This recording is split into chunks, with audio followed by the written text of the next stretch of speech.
Our top story, the worst violence Egypt has seen in months, is stoking political tensions in the country ahead of the presidential election there. At least 20 people were killed and over 100 were injured when unknown attackers targeted protesters early on Wednesday, sparking further fierce clashes.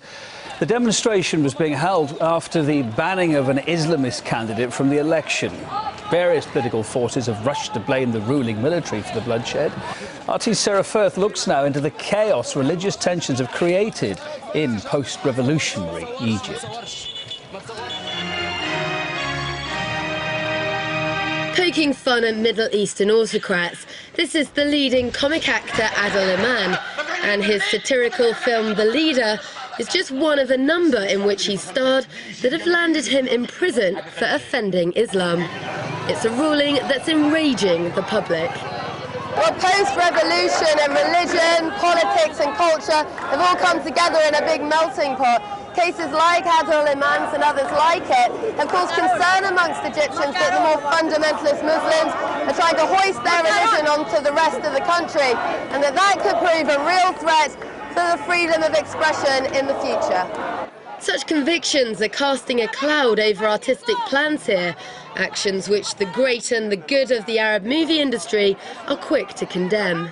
After being banned for years under Mubarak, hardline parties like the Muslim Brotherhood and the newly created Salafist Al-Noor party have gained serious political clout, having won the lion's share of seats in parliament. I think the people here in Egypt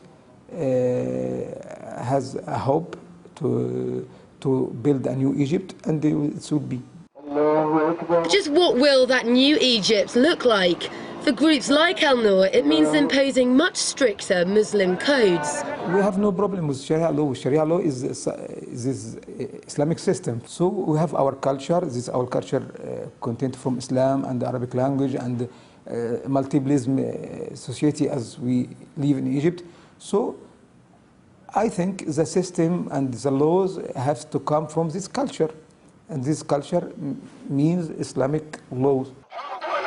Many of those pushing for implementing Sharia law in Egypt admit publicly that it could still be a long way off, but there are already signs that change is taking place. A lot of the people who are currently governmental candidates for president are being very cautious about the statements that they make with regard to policy. Everyone is preaching moderate Islamists, but at the same time there's an undercurrent. Like, for instance, we're going to change the education curriculum slightly. We're not going to ban mixed schools, but we're going to preach religion better at schools. No matter how subtle the differences may be at the moment, Egypt's at a key crossroads in mapping its future, and the results of what happens right now could be felt for generations. Sarah Firth, RT, Cairo.